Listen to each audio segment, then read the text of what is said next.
May 12, 1809. The Douro River, northern Portugal. 300 yards of churning water. 11,000 French soldiers on the far shore. Every boat destroyed or captured. Wellington stared across an impossible barrier at the strongest position Marshal Soult had ever held. Behind him, 18,000 men waited for orders that seemed destined never to come. Ahead lay occupied Oporto, where Soult sat confident that nature itself defended his conquest. No army had ever crossed the Douro under fire. No general had ever attempted such madness. Then a Portuguese barber appeared with a small boat and whispered intelligence that would change everything. This is the story of how Wellington turned an impossible river into his greatest weapon. This is the story of the Battle of Oporto. Welcome to Britain's history. Today we explore Wellington's masterpiece, a river crossing that military academies still study as the perfect example of tactical surprise, where British determination and Portuguese courage combined to achieve one of the Peninsular War's most brilliant victories. But before we witness those wine barges carrying British soldiers across an impossible river, before we see Marshal Soult fleeing from his own breakfast table, we need to understand how the Peninsular War had brought both armies to this moment of destiny. And if this combination of tactical brilliance and calculated risk appeals to you, make sure to subscribe. We cover the campaigns where British commanders demonstrated their genius through daring innovation. The battles that proved superior leadership could overcome any disadvantage. The strategic situation in early 1809 presented the bleakest picture for British interests since the war's beginning. Sir John Moore's army had been evacuated from Corunna in January after a devastating winter retreat that cost thousands of lives, including Moore himself. The disaster had created deep pessimism in London about British capabilities on the European mainland and raised serious questions about continued intervention in the peninsula. Meanwhile, Marshal Nicholas Soult's Second Corps had crushed Portuguese resistance in the First Battle of Oporto during March, occupying the vital northern stronghold after a brutal siege. The collapse of the Ponte das Barcas bridge during the evacuation had drowned thousands of Portuguese civilians, creating lasting hatred toward French occupation, while demonstrating the apparent futility of resistance against Napoleon's veterans. Soult's subsequent occupation of Oporto seemed to confirm French dominance in northern Portugal. His forces controlled the crucial port that linked British maritime supremacy to Portuguese inland resistance, while his strategic position threatened any British advance from Lisbon. More ominously, some French officers were already discussing Soult's potential coronation as King of northern Portugal, suggesting permanent occupation rather than temporary military control. Into this crisis stepped Sir Arthur Wellesley, recently cleared of blame for the Convention of Sintra scandal and determined to restore British prestige through aggressive action. Unlike his pessimistic predecessor Sir John Cradock, Wellesley believed that Portugal could be defended with adequate support and competent leadership. His arrival in Lisbon on April 22nd created immediate excitement among both troops and Portuguese allies who recognised his reputation for decisive action. Wellesley's strategic assessment identified Oporto as the key to northern Portugal's liberation. While Soult remained in the port city, French control over the region would remain secure, Portuguese morale would stay broken, and British credibility would continue declining. Conversely, a successful assault on Soult's supposedly impregnable position would demonstrate British capabilities while restoring Portuguese confidence in ultimate victory. The army Wellesley assembled for the Oporto operation reflected both British professional competence and growing Portuguese military revival.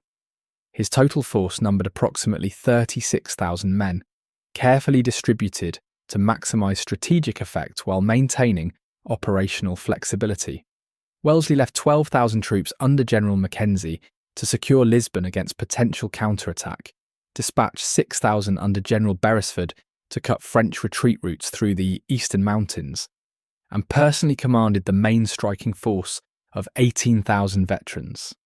This striking force combined the peninsula's finest British regiments with increasingly capable Portuguese units.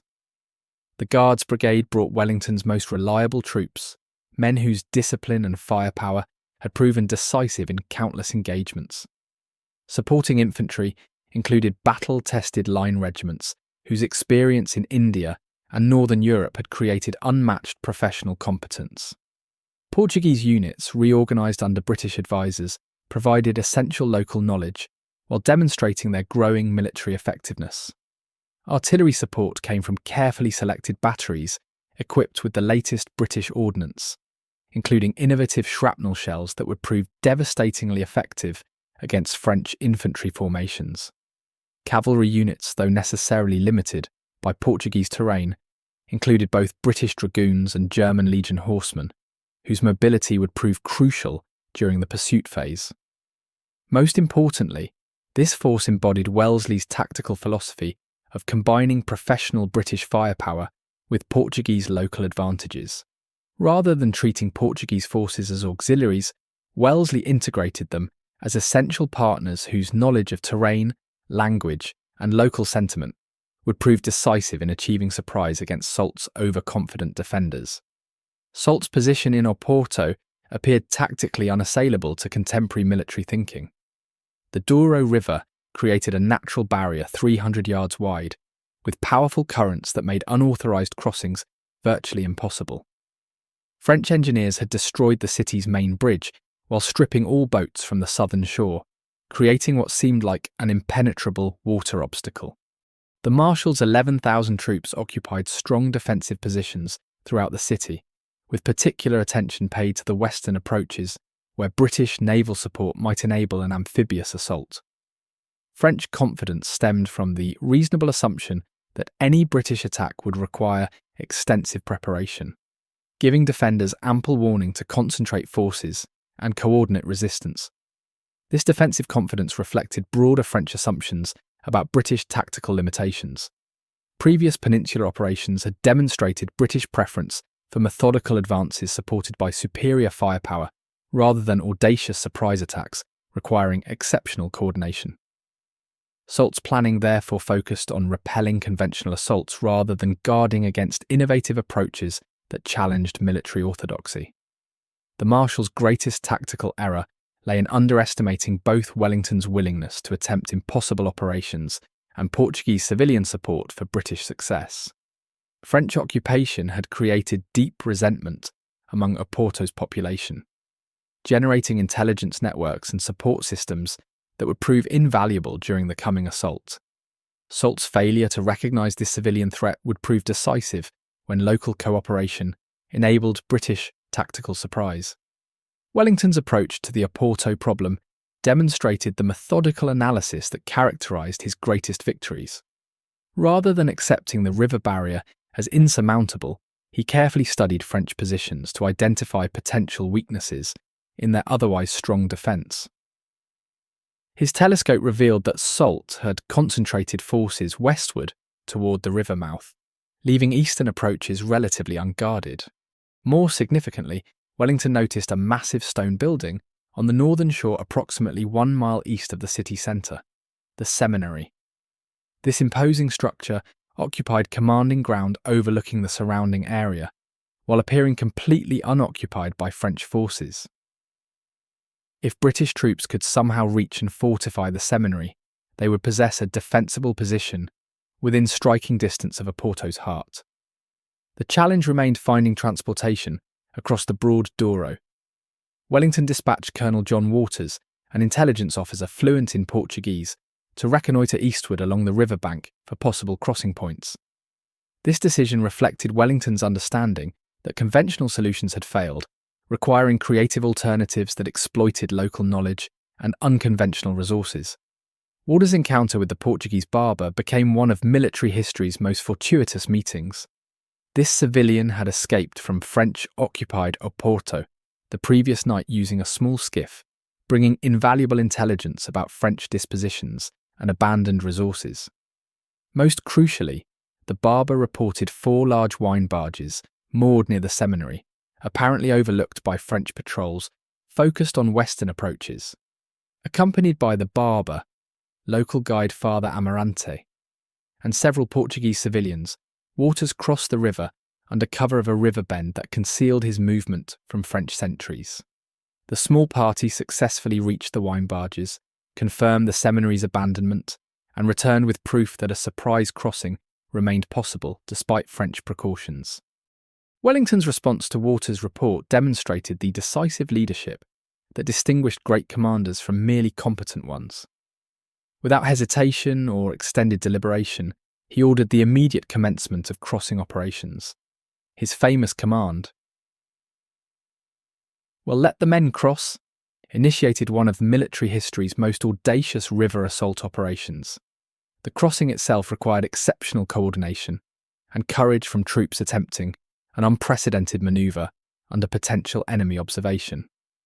Each wine barge could transport approximately 30 soldiers across the 300-yard river in roughly 15 minutes, requiring multiple trips to establish a meaningful foothold on the northern shore. The first crossing party consisted of 25 men from the 3rd Regiment of Foot, the Buffs, under a junior officer. These soldiers landed near the seminary at approximately 10 o'clock, immediately secured the massive building, and began converting it into a fortress by barricading doors, windows, and approaches. The building's stone construction provided excellent protection against small arms fire, while its elevated position offered commanding views over surrounding terrain. Incredibly, French sentries failed to detect the crossing for nearly 1 hour, allowing approximately 600 British soldiers to establish defensive positions before any alarm was raised. This delay reflected both French overconfidence and the effectiveness of Wellington's chosen crossing point, which exploited dead ground invisible from main French positions. When Marshal Soult finally received reports of British soldiers crossing the Douro, his initial reaction demonstrated the confusion that tactical surprise creates among even experienced commanders. Early reports described red-coated soldiers in boats on the river, which Soult initially dismissed as Swiss troops. Some Swiss regiments in French service also wore red uniforms, conducting routine activities. Only when rifle fire intensified did French headquarters recognise the scale of British operations. By then, the Buffs had transformed the seminary into a virtual fortress, while Wellington's artillery on the southern shore had begun supporting the crossing with devastating fire against any French counter-attack attempts. General Maximilien Foy led the first French response, dispatching 3 battalions from the 17th Light Infantry to retake the seminary. These troops advanced uphill against prepared British positions, while exposed to enfilade fire from Wellington's guns positioned in the Serra do Pilar monastery across the river. The combination of British rifle fire from stone walls and artillery support from elevated positions created deadly crossfire that French assault formations could not penetrate. British defensive advantages multiplied as more troops crossed to reinforce the seminary garrison. Each successful trip brought additional firepower, while French attempts to dislodge the growing British force became increasingly costly. The 70th Infantry Regiment's subsequent attacks met similar destruction, with British soldiers firing from protected positions, while French troops advanced across open ground under constant artillery bombardment. General Edward Paget's wounding during the defence demonstrated the intensity of French efforts to eliminate the British bridgehead. His replacement by General Rowland Hill maintained defensive coordination, while additional crossings expanded British strength beyond French capacity to contain. The Buffs' remarkable achievement of holding their position against overwhelming numbers while suffering minimal casualties proved the decisive nature of tactical surprise combined with strong defensive positions. As the seminary battle raged, Oporto's Portuguese civilian population began actively supporting British success. French concentration on eliminating the eastern threat had weakened waterfront patrols, enabling local civilians to launch dozens of concealed boats that began ferrying British troops directly into the city centre. This civilian assistance transformed Wellington's diversionary crossing into a full-scale assault on Soult's main positions. The Coldstream Guards and 29th Regiment crossed directly into Oporto's heart, using civilian boats, threatening French lines of communication, while creating multiple crisis points that French reserves could not simultaneously address. Soult's forces found themselves fighting both the seminary garrison and new British units appearing throughout the city, creating tactical confusion that made coordinated defence impossible. Portuguese civilian support proved decisive in enabling British tactical success. Their intimate knowledge of river conditions, hidden boat locations, and French patrol patterns provided advantages that no amount of military reconnaissance could have achieved. More importantly, their active assistance demonstrated that French occupation had failed to win local loyalty, creating internal threats that undermined defensive effectiveness. Marshal Soult's recognition of his impossible position forced immediate evacuation of Oporto to avoid complete encirclement. French withdrawal began in considerable disorder as units throughout the city received conflicting orders while under pressure from multiple British forces. The speed of British success had prevented coordinated resistance, turning what should have been a deliberate withdrawal into a chaotic retreat. Wellington's entry into Soult's headquarters revealed the completeness of British tactical surprise. The Marshal's breakfast remained warm on the table, abandoned so hastily that personal effects and official documents lay scattered throughout the building. Wellington's consumption of his opponent's meal became legendary, symbolising both British triumph and French humiliation at being caught completely unprepared. The material captures in Oporto demonstrated the scale of French defeat. British forces secured 70 artillery pieces, substantial ammunition stores, and the military chest containing French operational funds. Most symbolically, they recovered equipment originally lost during Moore's retreat at Corunna, returning British military property while completing the psychological reversal of earlier disasters. But Soult's real catastrophe began beyond Oporto as British pursuit operations turned tactical defeat into strategic disaster. General Beresford's positioning across eastern escape routes forced French columns into impossible mountain terrain, where organised retreat became individual survival. The 9-day withdrawal through the Gers Mountains became one of the Peninsular Warsaw's most devastating pursuits. French forces attempting to retreat through narrow mountain passes faced constant harassment from Portuguese irregulars while abandoning heavy equipment that impeded movement. Soult's orders to destroy artillery, ammunition wagons, and personal baggage reflected the desperation of troops more concerned with escape than military effectiveness. Continuous rainfall turned mountain paths into muddy trails, while Portuguese civilians extracted brutal revenge against isolated French soldiers. The Ponte Nova incident epitomised French desperation during this mountain retreat. Major Dulong's night crossing of the damaged bridge under storm conditions demonstrated individual courage while highlighting the impossible situation facing Soult's entire force.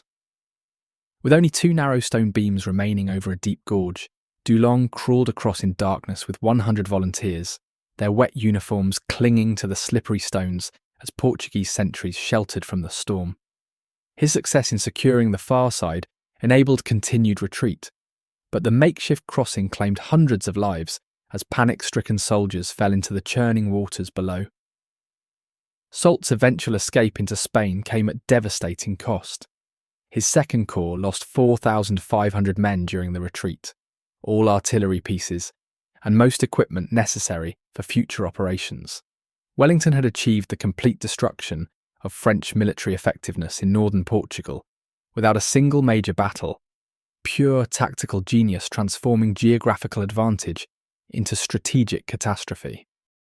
The wine barges that started it all sat empty on the Douro's banks, their humble service having changed the course of the Peninsular War.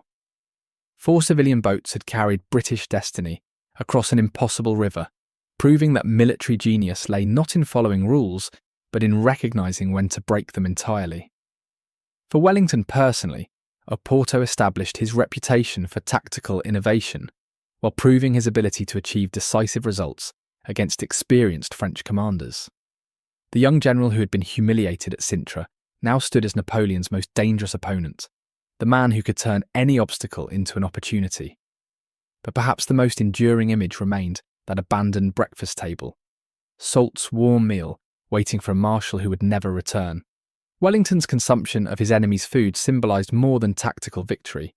It represented British confidence restored, French invincibility shattered, and the beginning of Napoleon's long retreat from Iberian ambitions.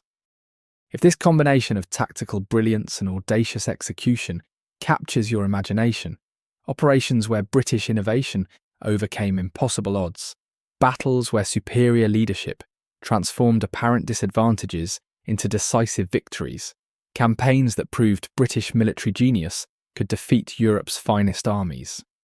Then you know what to do. These are the victories that built an empire through tactical excellence and strategic vision.